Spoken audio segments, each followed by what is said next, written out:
Le ganamos por penales a Inglaterra en el Mundial de Fútbol, pero quedamos afuera de la Copa. Se inunda el país. Nunca más en Guatemala. Época de tazos, nuevos snacks, cibers y scratches a genocidas. Nos visita Nelson Mandela. Sale el FIFA 98. Fundan Google, cierra BCC. Aparece Muñeca Brava y termina Seinfeld. Ciega, bruta y sordomuda. Pizza, birra, Faso. La Versuit y libertinaje. Jagger y Richards vuelven a visitar el país. Sole Pastoruti, el último Bondi de Finisterre, un poquito de Backstreet Boys y Titanic. Duhalde versus Menem. Marche preso Pinochet. Marche preso Videla. Y el suicidio de Chabrán genera dudas. Todo eso y mucho más sucedió en un año en la Argentina. Te doy la bienvenida a 1998. Vamos a arrancar el programa del día de hoy. Tenemos muchas cosas. Hola, Susana. Nelson Mandela. Tonight, he is a free man. ¡Puta! ¡Que vale la pena estar vivo! El lunes los pesos valen lo mismo que el viernes. Créeme que me cortaron las piernas. Esas naves espaciales se van a remontar a la estratosfera y en 1 hora y media podemos estar desde Argentina, en Japón, en Corea o en cualquier parte del mundo. ¿Habla la llama que Te gustan papas fritas y...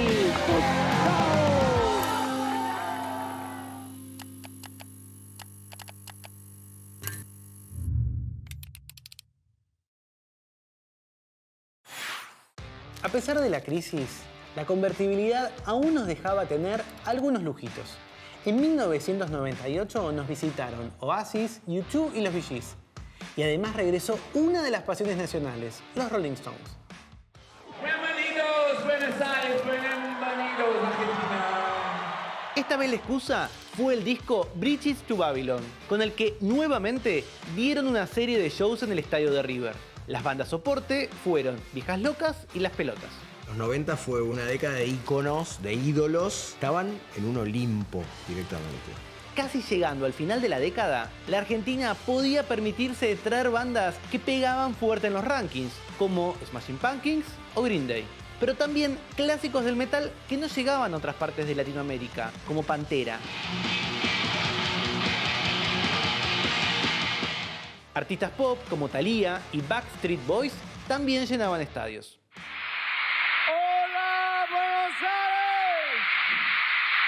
Bueno, pues es un placer para nosotros presentaros a la formación que hoy nos acompaña en los conciertos de Radio 3, porque es una de las más importantes de lo que se ha denominado el rock latino. El rock local sumó una nueva distinción en el mundo. Los fabulosos Cadillacs obtuvieron el Grammy de Oro a la mejor banda de rock en español por el disco Fabulosos Calavera. Con este álbum, la banda se puso a disposición de la incertidumbre que atravesaba el continente, dando una clase magistral de cómo cuajar la denuncia y la crítica sin perder nunca la alegría y el rock. El continente eligió a la música argentina como referente, como nosotros elegimos en muchos aspectos a la música inglesa como referente, que no la podemos discutir. En los 90 el rock se pone sólido, se pone real, se pone contracultural, se forma una plataforma sólida de música argentina.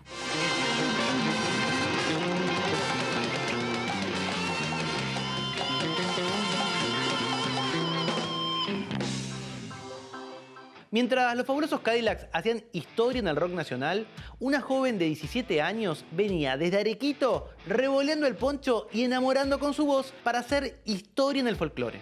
La Sole, luego de un camino que la llevó a recorrer 181 pueblos y ciudades de la Argentina, llegó al Gran Rex. En 1998 llenó el teatro con 20 funciones. Aquellos conciertos se convirtieron en su primer álbum en vivo, A mi gente. Soy feliz, sé soñar, sé querer como se quiere aquí en Punta Cana está.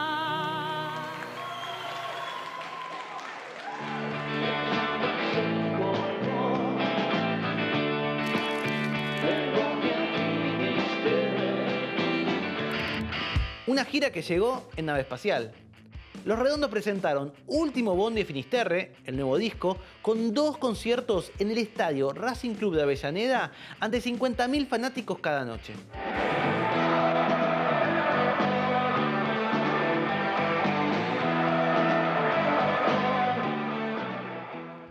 estaba acostumbrado a ir a la imprenta con un original. Más tarde empezaron a pedirme que no lleve el original, que lleve un CD. Después tuve que llevar un pendrive. Entonces ya estábamos viendo que la cosa iba en un camino, que la veíamos en diversas situaciones. Los músicos veían ya que había samples, regrabaciones, cada vez más tecnología al respecto. Para el último Bondi a Finisterre se nos ocurrió una idea que era la de representar el trayecto entre el presente y el futuro, cruzando esa línea que era todo lo que tenía que ver con las nuevas tecnologías. Hay una mutación muy grande a partir de que la computadora empieza a ser parte de la música. No se llama OK Computer, el disco de radio. Bueno, eso representaría ese momento, ¿no? Es como si la tecnología hubiera traído también un nuevo paradigma en el contacto. Por supuesto, nosotros en esta época del planeta lo vivimos casi como natural. La interacción o el lenguaje, el intercambio humano empieza a estar muy mediado por las máquinas. Y eso no era lo habitual para nosotros. A finales de la década del 90, Internet comenzó a darnos nuevas maneras de comunicarnos, más allá del correo electrónico. En 1998 se popularizó en nuestro país ICQ, un mensajero instantáneo creado por 4 jóvenes israelíes. ICQ no es una sigla, en realidad es un juego de palabras en inglés, porque ICQ se pronuncia ICQ, algo así como yo te busco. Lo interesante es que con este software uno podía comunicarse con otros usuarios gracias a un número único que funcionaba como identidad. Yo lo tenía guardado en una libretita en donde guardo mi documento, tal vez puedo guardar ahí alguna clave secreta. Eran muy importantes las claves, el número de ICQ y tu momento de chat, porque por ahí en esa hora, con el chico que te gustaba, con tu amiga, con alguien ahí de tu tribu, era tu momento para arreglar el mundo en una hora conectada por dial-up.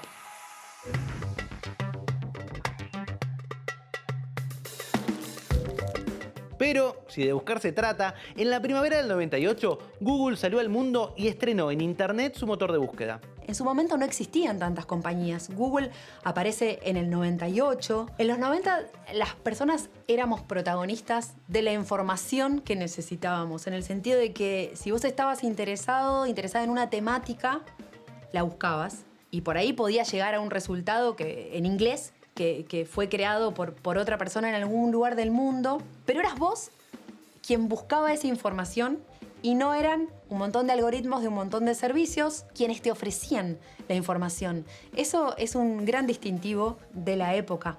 Este nuevo buscador superó rápidamente al más popular de la época, Altavista, y el mundo ya no volvería a ser el mismo.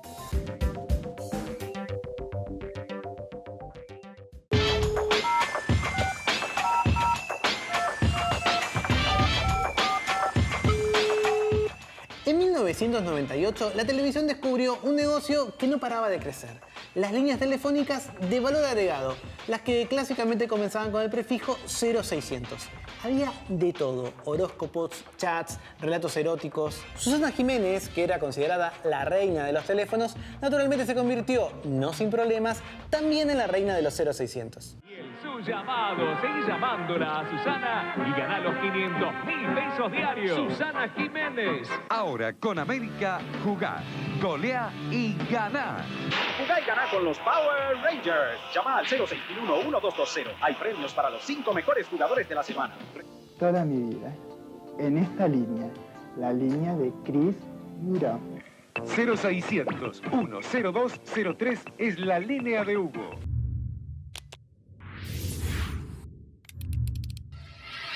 This is DVD. Mientras tanto, en el 98, nos despedimos del VHS y nos hicimos adeptos al DVD para ver películas y series en casa. Los pequeños discos eran un medio digital que permitía conservar la calidad en el tiempo, siempre y cuando no se rayaran. Pero además estaban preparados para poder contener muchas más horas de grabación que una cinta de VHS.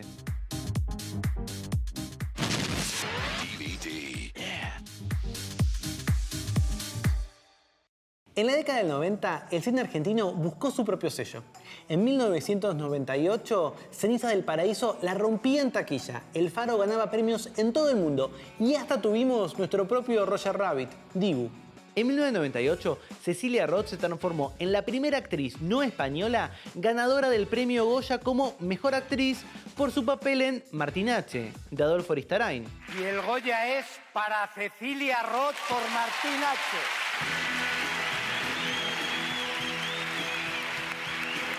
Gracias. Por el cual también le otorgaron el Cóndor de Plata. Gracias, es un encanto. También comenzó un nuevo cine argentino de la mano de una generación que irrumpió sin programas ni manifiestos desde los márgenes de la producción oficial y que produjo decenas de películas de increíble variedad y calidad. Lucrecia Martel, Adrián Caetano, Pablo Traspero, Esteban Sapir, Martín Reckman, Pablo Reyero, Raúl Perrone, entre otros y otras. Hicimos 4K Film, que era una productora de cine, empezamos a hacer películas, hicimos a Lucrecia Martel, La Ciénaga, empezamos a hacer cosas. Y de golpe nos encontramos con una productora muy bien posicionada en el país y en la región. Este año, Adrián Caetano y Bruno Estañaro revolucionaron las salas de cine con pizza, birra, faso. Yo creo que el arte en general tiene la capacidad de hacer una hipérbole acerca de lo que ve en la realidad de las situaciones. En Pizza, Birra y Faso fue la primera vez que yo vi que te ponías de parte del protagonista que era un ladrón. Vas a tener un hijo, vos loco, ¿sabías? Yo no, Sandra. Hacete el boludo.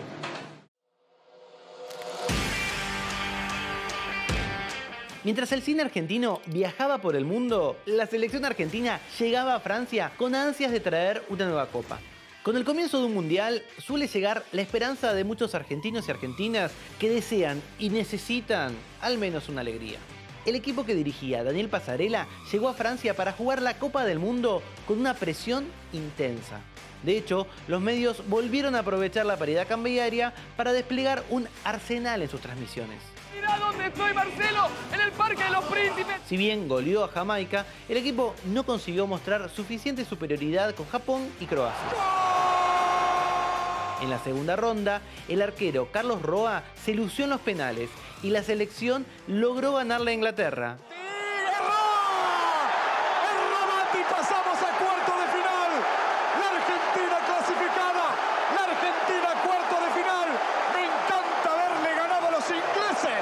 ¡La Argentina derrotó por penales a Inglaterra, señores! Pero cayó 2-1 contra Holanda y quedó afuera en cuartos de final. Así, Argentina despedía la década del 90 sin ninguna Copa del Mundo. Nos vamos del Mundial. No se puede creer. Sinceramente, no se puede creer. Opinen ustedes.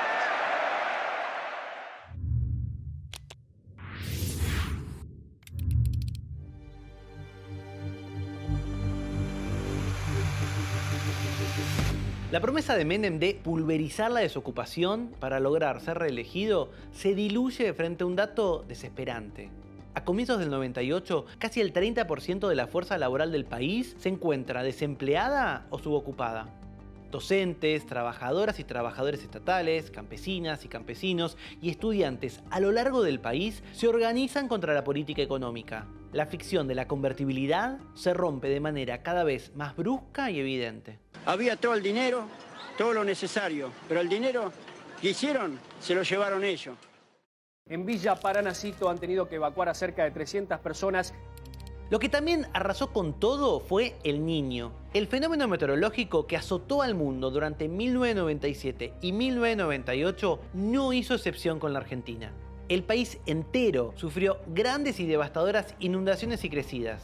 Pueblos y campos quedaron bajo el agua, y para las ciudades los problemas tampoco eran menores. A pesar de la crisis, de la demora política y la falta de estructura para contener a los damnificados, la mayoría de los argentinos volvió a demostrar un gran espíritu solidario. Que realmente es desesperante. Nosotros, dentro de lo que podemos, hacemos algo. Hasta dónde puede llegar el camión, buscarle alguna cisterna si es que puede. América Abierta y Solidaria sigue trabajando, enviando todo lo recaudado a las provincias afectadas por las inundaciones.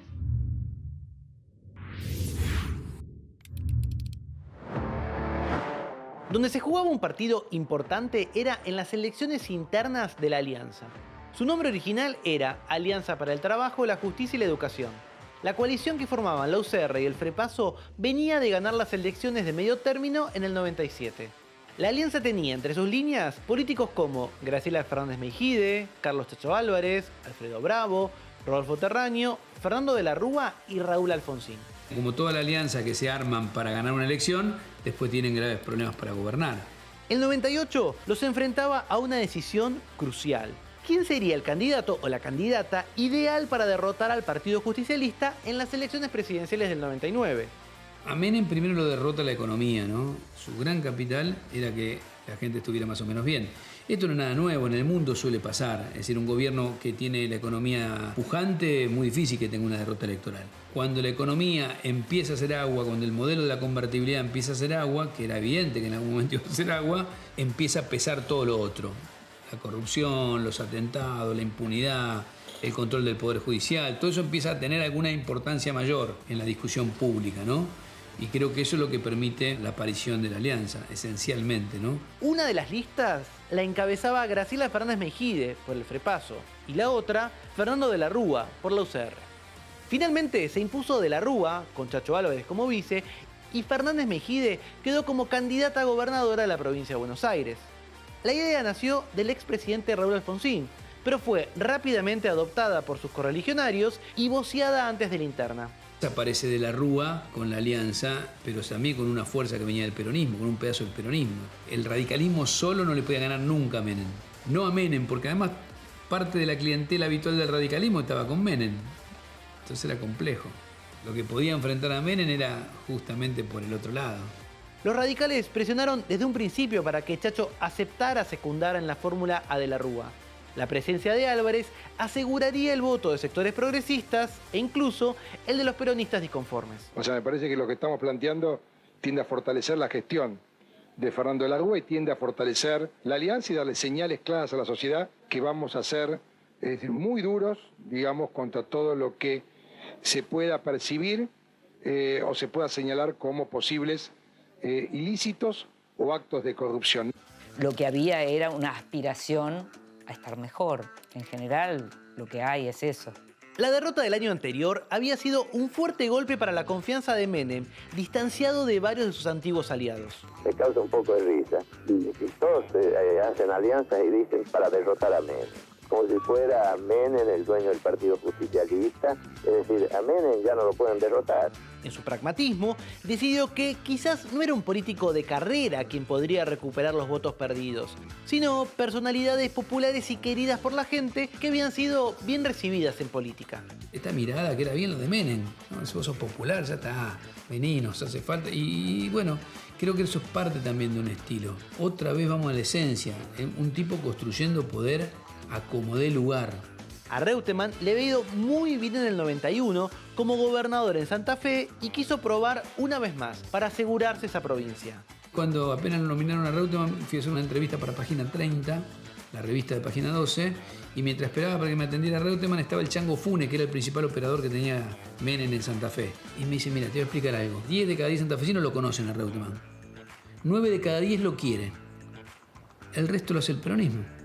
Y el tipo fue gobernador. Por otro lado, estaba Daniel Scioli, quien había logrado un escaño como diputado en la elección del año anterior. Ramón Palito Ortega también había obtenido la gobernación de su provincia en el 91 y luego la reelección.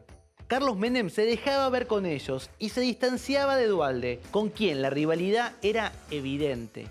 Pero la incógnita estaba abierta.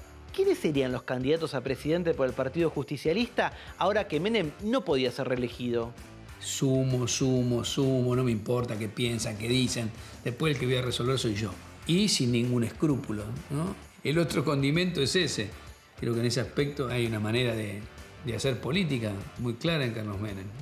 Duhalde, con el apoyo del Grupo Calafate, logró imponerse y ser el candidato a presidente, pero sumó a Ramón Palito Ortega a su fórmula para enfrentar a De la Rúa en 1999.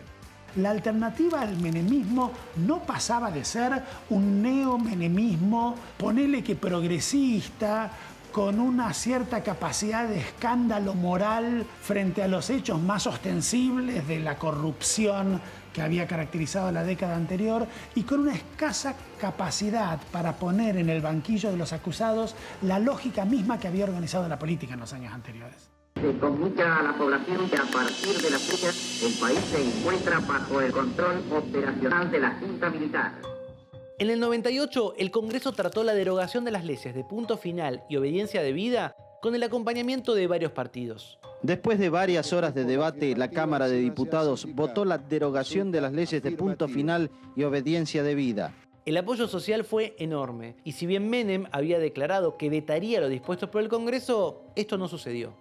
Cuando dictaron las leyes de punto final, obediencia debida, fue un disgusto muy grande y luchamos, salimos a la calle, costó mucho, estuvimos siempre con los otros organismos peleándola hasta que al final fueron anuladas, derogadas, porque cuando decían la palabra derogadas decíamos no, tiene que ser anuladas, vuelta otra vez a salir a la calle, así que todo eso fuimos empujando hasta lograr que se anularan. La derogación de estas leyes permitió que los procesos de madres, abuelas y organismos de derechos humanos pudieran seguir su curso en la justicia para abrir nuevas causas, como por ejemplo la investigación sobre el plan sistemático de robo de bebés, niños y niñas. Nos da esperanzas de que es posible romper la impunidad. En junio del 98 se vislumbraba una luz en el camino de la lucha contra la impunidad.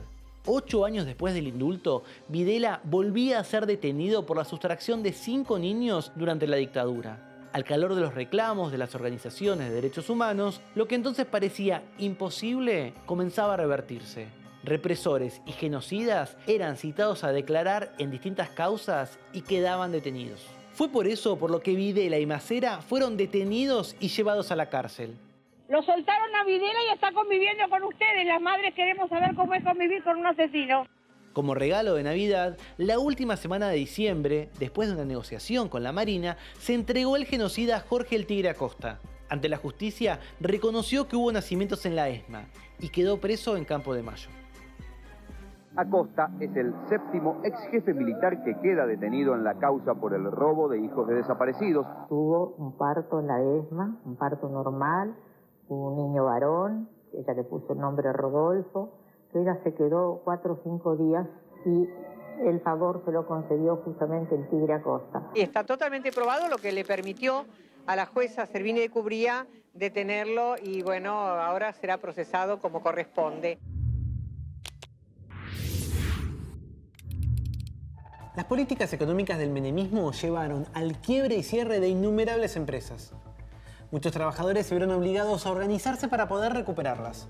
Una solución muy argenta que fue mirada por el mundo. La primera fue Industrias Metalúrgicas y Plásticas Argentina, más conocida como IMPA, ubicada en el barrio porteño de Almagro. Tengo entendido que esta fábrica empezó en 1910, vinieron una compañía alemana, después en el 45 se nacionalizó. Durante los 90 sufrió una crisis productiva y un vaciamiento que derivaron en la convocatoria de acreedores en 1997. Y el último tiempo fueron 97 que ya se empeoró la situación. En mayo del 98, su comisión directiva la declaró en quiebra y las personas que trabajaban ahí lograron armar una nueva cooperativa para superar el vaciamiento y llevar adelante la fábrica. Nosotros nos movilizamos, nos unimos con los que estaban adentro, fuimos a ver a un abogado, entonces cuando salimos le digo, muchachos, si ya lo tenemos perdido al trabajo, vamos a jugarnos. La posibilidad de tener lugares sin patrón o que los obreros y las obreras puedan manejar una empresa. Era cosa rarísima, diríamos, en ese momento histórico porque no había habido muchas experiencias. Este logro no fue para nada sencillo. Requirió de la decisión de los trabajadores y las trabajadoras, quienes durante esos años fueron reuniéndose y organizándose en un contexto en el que la recesión de fines de los 90 hacía notar sus efectos. Aquí todos tenemos el retiro igual, nadie más que nadie. Pasamos mucho sinsabores, pero estamos dispuestos a seguir en la lucha. Lo más interesante en la vida es defender los símbolos. IMPA es un símbolo de muchas cosas. Bienvenidos amigos, estamos en una noche muy especial porque increíblemente estamos en la primera fiesta rave de la Argentina. La música, los DJs, la cultura que nació en Inglaterra, en fiestas que en realidad eran como piratas. Bailar sin parar se convirtió en moda. Las fiestas electrónicas, más conocidas como raves, se volvieron el boom del momento. La electrónica fue un abrir puertas nuevas a la cultura musical y física, ¿no? O sea, otra relación con el cuerpo. Es toda una cultura y muy importante, que generó además subculturas musicales, estéticas geniales. Maratones de baile que se extendían más allá del amanecer y que convocaban a cada vez más gente. ¿Cómo definís un rave? Y es una fiesta grande donde participa mucha gente difundiendo nuevas tendencias. Tenemos que decir que rave es un fenómeno muy nuevo en la Argentina. Yo estuve en el Tribal Gathering en Londres y te digo que es muy por el estilo. Muchos aún recordarán que en 1998 se organizó en el Parque Sarmiento una de ellas, a la que asistieron 15.000 personas que bailaron al ritmo de los beats del DJ Hernán Cataño.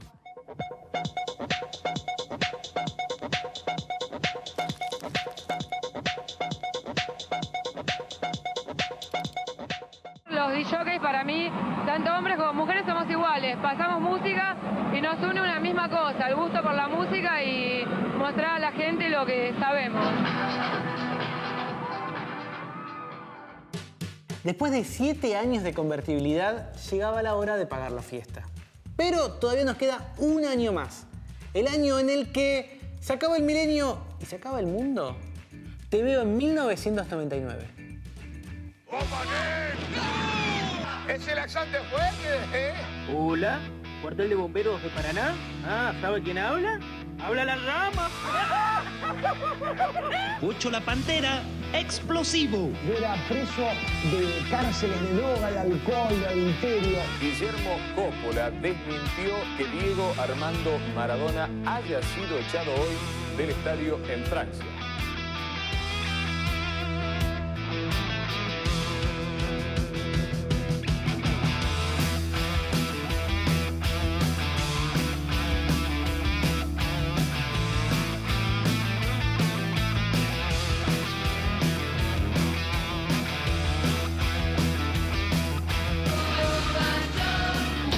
Más aquí, en el rancho.